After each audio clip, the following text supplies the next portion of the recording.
Now we are taking a period and I have written few elements and I have written the electronic configuration because this is helpful to being easy to explain this question. So if you focus on that what are the things that are changing, you see when you move from left to right in this point, then you will see there are a few cases that happens across the period. when you move the enthalpy is moving towards more negative. देखो इसके बाद nitrogen है, यहाँ fluorine आ जाएगा आपका, है ना, oxygen आएगा पहले और फिर आपका फ्लोरीन आएगा, 9 है।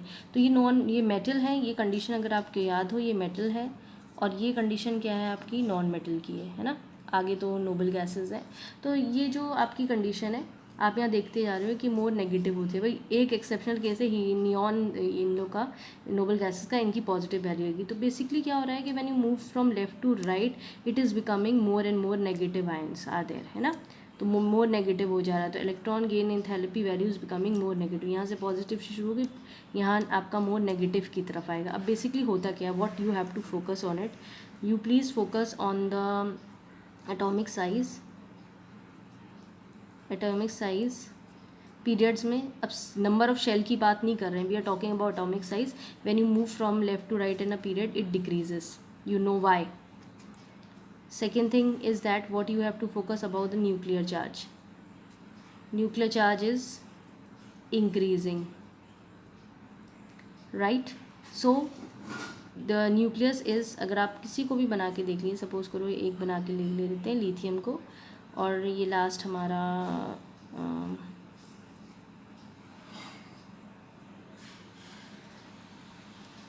ठीक है, एटॉमिक साइज क्या है, डिक्रीज हो जा रहा है। We have discuss many times about these things. And nuclear charge is increasing, है ना, यहाँ पे 2 इलेक्ट्रॉन्स हैं, एक है, न्यूक्लियर चार्ज जो है आपका इंक्रीज हो जा रहा है। तो न्यूक्लियर चार्ज इंक्रीज होने की वजह से what is happening, the nucleus is attracting the electrons towards itself. तो अपकमिंग इलेक्ट्रॉन जो बाहर से आएगा, न्यूक्लियर चार्ज ज़्यादा होने की वजह से ये न्यूक्लियस जो है इस जो इलेक्ट्रॉन बाहर से आ रहा है उसको भी अपनी तरफ अट्रैक्ट करेगा और अंदर ले आएगा, है ना। तो इसीलिए क्या हो जाएगा कि यहाँ पे you will have a negative value of electron gain enthalpies value will be there. It's okay with you why this is happening, what factors you have to consider. So you have to talk about atomic size decreases, nuclear charge is increasing. Because of the nuclear charge what happened, that this particular nucleus will attract the electron with a greater extent towards the added electron ना। सिर्फ इन्हीं electron के भी नहीं, जो बाहर से भी आ रहा है वो उसको भी खींचेगा क्योंकि उसका न्यूक्लियर चार्ज क्या है, बहुत ज़्यादा है। तो यू विल हैव अ मोर, इन दोनों में कंपेयर करो तो इसकी क्या होगी, more negative value, negative value of electron gain enthalpy.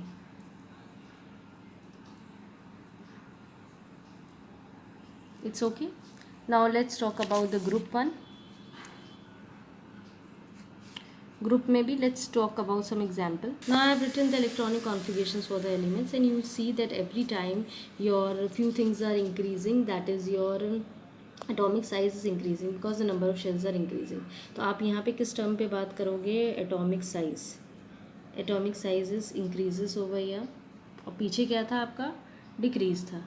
और सेकंड मैंने पहले ही बताया न्यूक्लियर चार्ज दोनों में ही इंक्रीज़ करता है। न्यूक्लियर चार्ज इंक्रीज़ होता है चाहे पीरियड हो या ग्रुप हो, क्योंकि न्यूक्लियर चार्ज डिपेंड होता है, जितना ज़्यादा आपका एटॉमिक नंबर बढ़ता जाएगा, प्रोटॉन की वैल्यूज़ बढ़ती जाएगी, न्यूक्लियर चार्ज जो है वो बढ़ता जाएगा आपका। तो इसमें क्या कौन डोमिनेट कर रहा है, your atomic size dominates over the nuclear charge. So what will happen, your electron gain enthalpy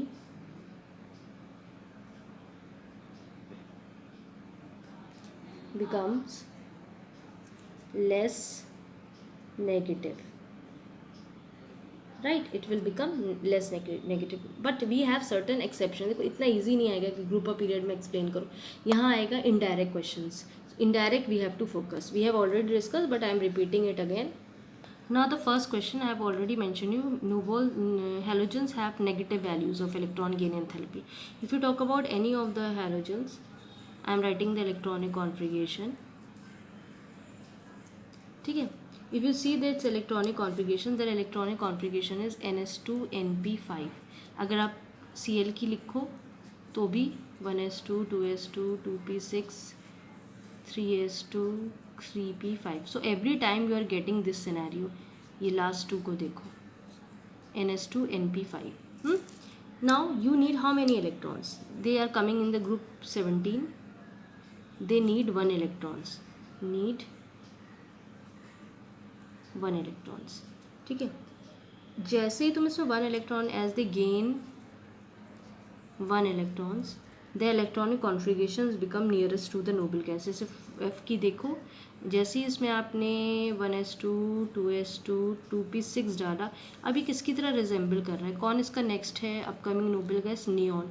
neon का इलेक्ट्रॉनिक कॉन्फ़िगरेशन यही होता है जैसे ही आपने एक इलेक्ट्रॉन डाला। So they start behaving as a noble gas by attaining 1 electrons or by gaining 1 electrons in their outermost orbit. So halogens have a great tendency to accept the electrons. They have a very great tendency to accept the electrons. They can easily add up the electrons. That's why you have a negative electron gain enthalpy values for all the halogens. Clear है? Now we have some other examples also that about the electron gain enthalpy of chlorine is, इसी में chlorine is more negative than fluorine. electron gain enthalpy इसकी negative ज़्यादा होती है comparison to इसकी। क्यों, क्या रीज़न है? ये एक एक्सेप्शनल केस है, अभी हमने ये दोनों डिस्कस करें, लेकिन ये मैं आपको बता रही हूँ। यहाँ पे अभी हमने देखा कि सभी की नेगेटिव है, लेकिन अब हम यहाँ बता रहे हैं इन दो पर्टिकुलर एलिमेंट्स को लेके चल रहे हैं, और इन दो में हम देख रहे हैं कि ऐसा क्या हो रहा है कि इसकी इलेक्ट्रॉन गेन एंथैल्पी ज़्यादा है कंपैरिजन टू फ्लोरीन के केस में। Let's again talk about their electronic configuration first. So when you talk about the electronic configuration for F, this is 1s2 2s2 2p5 Cl 1s2 2s2 2p6 3s2 3p5। Now just see, over यहाँ जो electron आएगा वो किस में आएगा, 2p में आएगा, और यहाँ पे जो इलेक्ट्रॉन आएगा वो क्या आएगा, 3p में आएगा। ठीक है, ओवर यहाँ it's coming to 2p subshell and over यहाँ it is coming to 3p subshell. ठीक है, एक तो बड़ा डिफरेंस ये है दोनों में।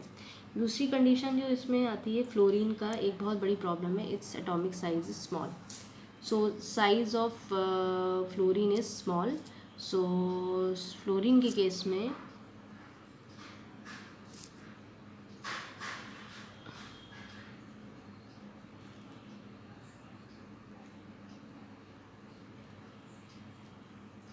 स्मॉल इन साइज, तो very small of fluorine item होते हैं। ये एक एनॉर्मस प्रॉब्लम है इसकी, और जिसकी वजह से जो इसका जो थोड़ा जो एटम का स्ट्रक्चर होता है वो कॉम्पैक्ट फॉर्म में हो जाता है।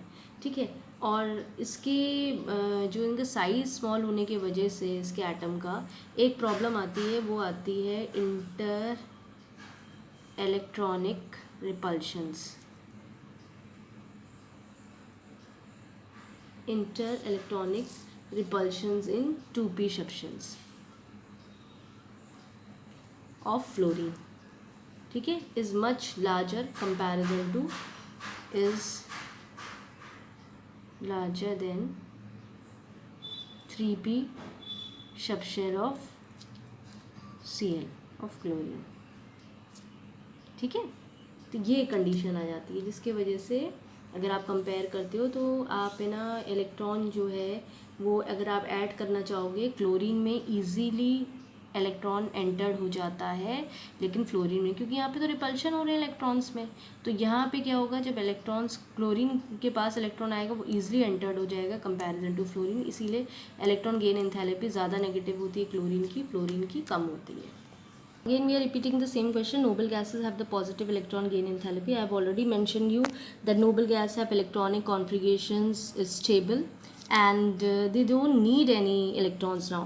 जैसे 2ns2 या np6 कंडीशन होती है जो स्टेबल इलेक्ट्रॉनिक कॉन्फ़िगरेशन होती है। तो अब जो इलेक्ट्रॉन आएगा, एक तो ये कंडीशन है इनकी कि इनका stable electronic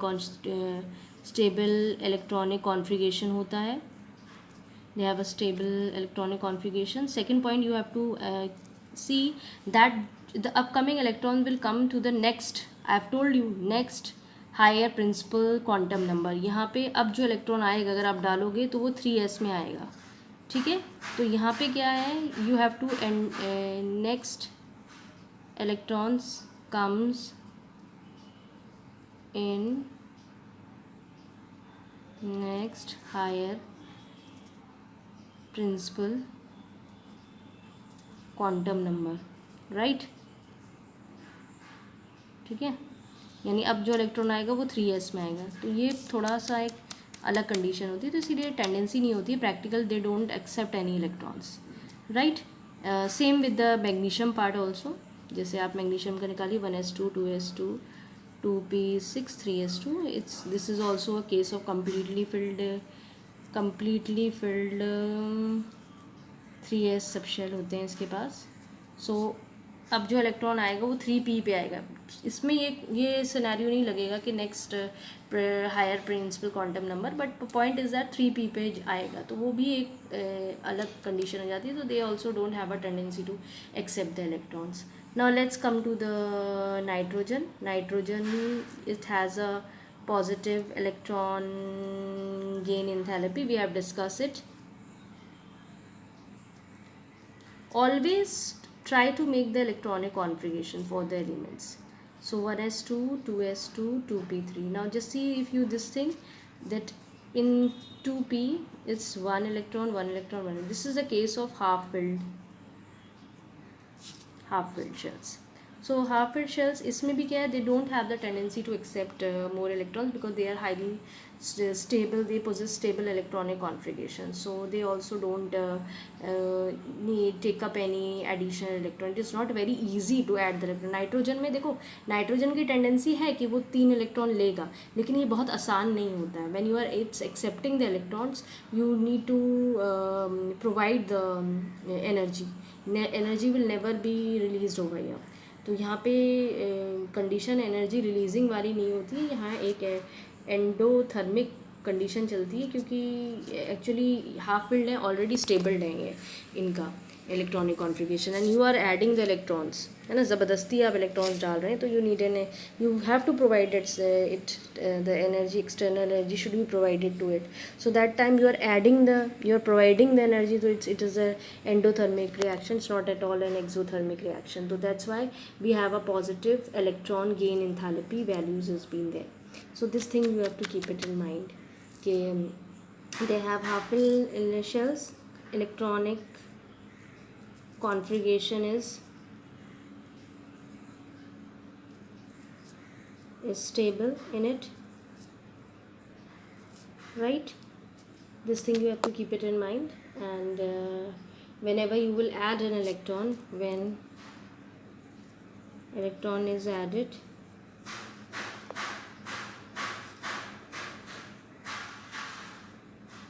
external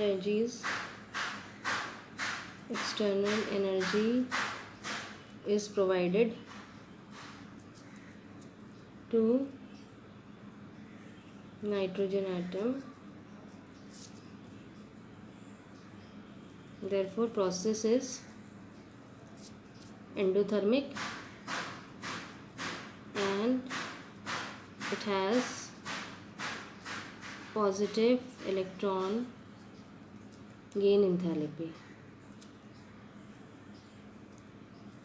This much you have to write down. So I think if these types of question will be asked, reasoning question है, reasoning ही आएगी इसमें से, तो you have to keep it in mind that reasoning question will be rare of the rare cases, they will ask you the definition, fill in the blanks, or some give a correct word, but definition will be not be now, it's high time they never ask you, but they definitely they ask you about these types of reasonings. It's important, it will come. Time the number of shells are increasing. देखो यहाँ 2 है, यहाँ 3 है, क्योंकि यही आपको period बताएगा, ये आपका 4 है ना, तो every time what you are saying that number of shells are increasing, या पढ़ के आए हो, so number of shells are increasing, therefore size of atom या एटॉमिक साइज इंक्रीजेस, ठीक है, दिस थिंग ऑल्सो देयर. तो एक सिनेरियो तो आपके पास ये हो रहा है कि जब आप नंबर ऑफ़ शेल्स इंक्रीज़ कर रहे हो तो आपका atomic size down the group जो है वो इंक्रीज़ कर रहा है. Second point is that every time your just see the inner electrons, they are also increasing, है ना, इंक्रीज़ हो रहा है ना हर बार. So increase in number of inner electrons, वो भी इंक्रीज़ करा. अब वो इंक्रीज़ करा तो जाहिर सी बात है भैया, शील्डिंग इफेक्ट भी इंक्रीज़ करेगी. Shielding effect will will increase, और शील्डिंग इफेक्ट इंक्रीज करेगा तो जाहिर सी बात है जो आपको वैलेंस इलेक्ट्रॉन्स जो हैं वो लूजली बॉन्डेड होंगे. सो शील्डिंग इफेक्ट जो increase in the number of this thing, shielding effect increase होएगा तो valence electron will be loosely bonded. ठीक है, because of it low ionization energy required. ठीक है, अब देख लो इसमें आपको क्या क्या चीज़ों पे ध्यान देना है. नंबर ऑफ़ शेल्स अभी मैंने बताया, नंबर ऑफ़ शेल्स इंक्रीज़ कर रहे हैं तो एटॉमिक साइज़ बढ़ रहा है, यानी साइज़ ऑफ एटम बढ़ रहा है. अब इसके वजह से देखो यहाँ पे कितने सारे इस इलेक्ट्रॉन्स तक पहुँचने के लिए कितने बीच में इलेक्ट्रॉन्स हैं, तो इनर इलेक्ट्रॉन्स भी आपके इंक्रीज़ कर रहे हैं. इनर इलेक्ट्रॉन्स बढ़ेंगे तो शील्डिंग इफेक्ट बढ़ेगा. शील्डिंग इफेक्ट बढ़ेगा तो वो न्यूक्लियस से जो अट्रैक्शन पुल लग रहा है इलेक्ट्रॉन्स पर, वैलेंस इलेक्ट्रॉन्स, वो घट जाएगा. तो जो वैलेंस इलेक्ट्रॉन्स है that are loosely bounded is now the valence electrons are very loosely bonded to the nucleus, और इसीलिए हमें लो एनर्जी आयनाइजेशन एनर्जी की ज़रूरत पड़ेगी उनको रिमूव करने के लिए. So that is the scenario of case. So group का केस बहुत ईजी होता है, ज़्यादा वो नहीं होता है, क्योंकि देखो जब इनर इलेक्ट्रॉन्स आपके बढ़ते हैं तो शील्डिंग इफेक्ट बढ़ता है. अभी मैंने बताया था ना, जब इनर इलेक्ट्रॉन्स आपके बढ़ते जाते हैं तो वैलेंस इलेक्ट्रॉन अगर यहाँ पर, वैसे तो देखो न्यूक्लियस से वो सारे इलेक्ट्रॉन्स को जो भी होंगे उन सबको अट्रैक्ट करेगा, ऐसा कोई इशू नहीं है. लेकिन क्या है कि जो इनर इलेक्ट्रॉन्स के बढ़ने की वजह से ये जो न्यूक्लियस का पुल लग रहा है वैलेंस इलेक्ट्रॉन्स पर वो कम हो जाएगा, दैट विल बी डिक्रीज. तो अब क्या होगा, आप थोड़ी सी भी लो आयनाइजेशन एनर्जी अप्लाई करेंगे और ये इलेक्ट्रॉन बाहर. ठीक है, सो ये ग्रुप में कंडीशन प्लस पॉइंट क्या है, एक तो नंबर ऑफ शेल्स भी बढ़ रहे हैं, इनर इलेक्ट्रॉन्स भी बढ़ रहे हैं. इनर इलेक्ट्रॉन्स बढ़ने की वजह से शील्डिंग इफेक्ट भी बढ़ रहा है. शील्डिंग इफेक्ट बढ़ रहा है तो जो न्यूक्लियस जो अट्रैक्ट कर रहा है वैलेंस इलेक्ट्रॉन्स को अपनी तरफ, वो क्या हो जाएगा, वो कम हो जाएगा, जिसकी वजह से these valence electrons will be loosely bonded and they will be removed very easily by applying a low amount of ionization energy. So this is the scenario of group. No matters, देखो group में और periods में एक चीज़ common है, वो है nuclear charge. दोनों में, पीरियड भी और ग्रुप में, ये दोनों चीज़ें जो हैं वो दोनों जगह पे ये इंक्रीज़ ही करती है. ठीक है भाई, एटॉमिक नंबर दोनों जगह ही बढ़ रहा है तो न्यूक्लियर चार्ज भी आपका बढ़ेगा ही बढ़ेगा, उसमें कोई इशू नहीं है. ठीक है, लेकिन क्या होता है कि न्यूक्लियर चार्ज ग्रुप में भी बढ़ रहा होता है, पीरियड्स में भी यहाँ ग्रुप में बढ़ रहा है, लेकिन वो कैंसल्ड हो जाता है, वो इफेक्ट नहीं करता. क्यों नहीं करेगा यहाँ पे न्यूक्लियर चार्ज इफेक्टिव होगा, क्योंकि यहाँ पे आपके पास इनर इलेक्ट्रॉन्स की वैल्यू है, शील्डिंग इफेक्ट है, नंबर ऑफ शेल्स, ये सब चीज़ें प्रोमिनेंट हो जाती हैं. अभी तक आपने सिर्फ ये पढ़ा था नंबर ऑफ शेल्स डोमिनेट्स करता है, लेकिन यहाँ पे क्या है, inner electrons, shielding effect prominent करता है और नंबर ऑफ शेल्स. इनकी वजह से जो न्यूक्लियर चार्ज जो इंक्रीज़ भी कर रहा है ग्रुप में वो कोई इफेक्ट नहीं करेगा, वो कैंसल्ड हो जाएगा.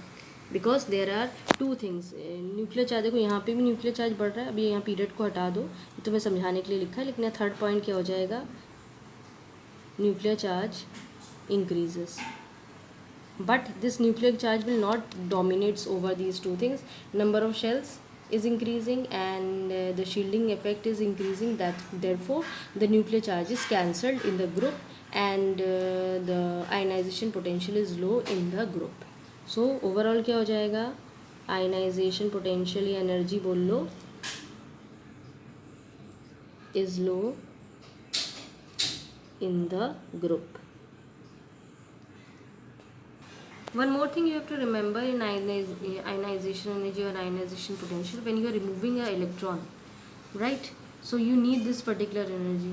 So there is always, देखो एक एनर्जी आप ले रहे हो इस इलेक्ट्रॉन को बाहर निकालने के लिए, तो बेसिकली यहाँ पे क्या हो रहा है, एवोल्यूशन ऑफ एनर्जी हो रहा है या एब्जॉर्प्शन ऑफ एनर्जी हो रहा है. यहाँ पे हो रहा है, ये छोटी छोटी बातें हैं जो बच्चे भूल जाते हैं. Absorption of energy takes place when you remove a electron. जब इसमें से एक रिमूव इलेक्ट्रॉन तो ये किस में कन्वर्ट हो जाएगा, it will convert to a cation. ये छोटी सी वन वर्ड वाला है कि आयनाइजेशन की भूल जाते हो आप लोग कि when you removing electron you need energy, you required energy is required. So required का मतलब होता है एब्जॉर्प्शन ऑफ एनर्जी हो रही है.